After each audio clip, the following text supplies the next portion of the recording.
Thanks for tuning in to Brazilian Jiu-Jitsu Incorporated. Today's video is going to be part 2 of defending strikes from the guard. So, got a few tricks up my sleeve. I hope you like.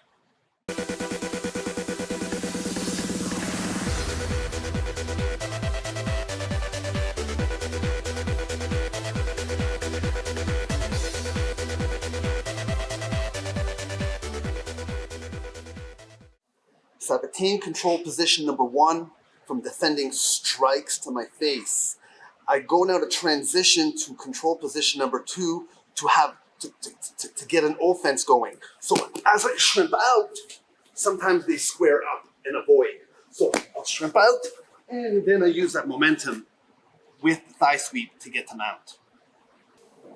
Let's see that one again. So I got control position number 1. I want to work an offense, so I'm going to want to shrimp my hips out of the pocket, and then he squares up with me. So I come out, he doesn't allow, I come out, and then I use that momentum with the thigh sweep. So I'm in control position number 1. I go to shrimp my hips out of the pocket, he doesn't square up. So then I transition to control position number 2. I come out, I feel for the wrist, I insert my knee, I got my other knee to the back of the shoulder, and I'm stretching him out in control position number 2. If he happens to square up and posture, as he postures, I just bring my knee up, keeping control of his wrist, and finishing with the triangle. Let's see that one again. I'm in control position number 1. I shrimp, I feel for the wrist, I transition for control position number 2. As he squares up or postures up to me, this is now where I bring my knee up and set up for the triangle. I'm in control position number 2. Here's another option to create offense. So I have a triangle choke that I just illustrated. Now if I stretch him out, and now I give up my overhook, but I keep the pressure on his wrist. There's not a lot of motion for him to go. So I'm going to take this hand, I keep the pressure on his forearm, and then I insert it around. And then I go for the telephone straight arm lock. Let's see that one again from control position number 2. If he doesn't posture up and gives me the triangle choke option, I give up the overhook. I got to stretch him out more so than usual, give up the overhook, keep him away, keep my knees pinched, keep the pressure on his wrist and forearm, and then I just entangle, lift my elbow up, and get the telephone straight arm lock. Up. Another option, I go for the telephone straight arm lock, except this time I go, and as I go, he brings his arm in and defends it. So one more time. So from this position, as I feel I'm losing it, I give up the hand and I go ahead, bring this arm back, and then the foot at the hip, I bring to the inside for the back take. Let's see that one again. He's not giving me the triangle choke option. I stretch him out. I go to attack for the telephone. He gives me that resistance and bring his arm. I need to free up this hand to control the tricep.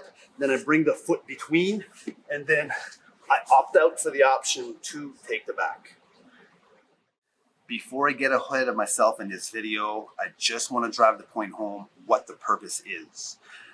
If you're comfortable and you understand all the control positions, and if you understand that, you know that you can't control someone more than 10, 15, 20 seconds from those control positions, you have to create an offense. So from different control positions, you gotta know options on where the sweeps, the chokes, and the arm locks are at. This video is just to illustrate what options you have from different control positions to be able to pull the trigger and hopefully finish the fight.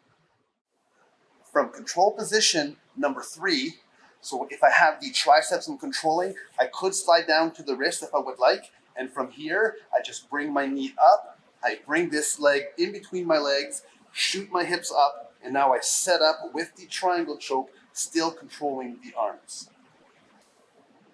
Let's have a look at that again. A great offensive option from control position number 3 is setting up for the triangle choke. I just need to bring my knee upwards, my heel comes up, and I need to bring either this arm over or this knee out, either or. Then I shoot my hips up, bring them up, and finish with the triangle choke. Control position number 4. From the outside looking in, sometimes it feels like I may be vulnerable, but if I have a good control over this hand, I only have that hand to worry about. So from here, I need to push this hip down, and I talked about the control positions before, and I stretch him out. If I'm laying down on my left side and this hand happens to be up, I transition from the hand on the foot to the knee. I push, pull, and push to get the mount. So an option, let's have a look at this one again.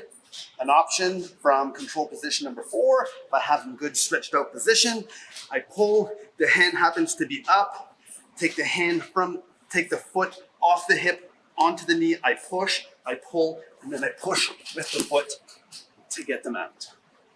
A secondary offensive option from control position number 4 is if that hand happens to come down, I can slide my foot off, pull him into triangle. Let's have a look at that again. A secondary offensive option from control position number 4. Number 4 is if that arm becomes down now, I shoot my foot high, foot on the hip, and then I set up for triangle.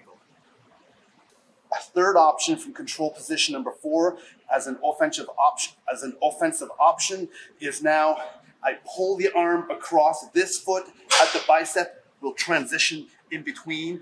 I sit up as I pull to go for the back take. A third option from control position number 4 is I can go ahead for a back take. Now I just decide to take this foot from the bicep in between the legs. I sit up as I pull, grab the lat, and go for the back take. A good option from control position number 5 is when he's striking, go ahead, strike, and then he realizes, I'm just going to go ahead and pass the guard, I go and push the head instead. I don't have to worry about the punches. When I see his arms are occupied, I push the head to the side he wants, and then go into tactical get up either from the knees or standing up. Let's have a look at that again.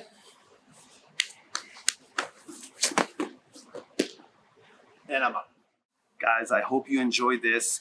This video is just giving you options to how to create an offense from the bottom guard when there's punching involved.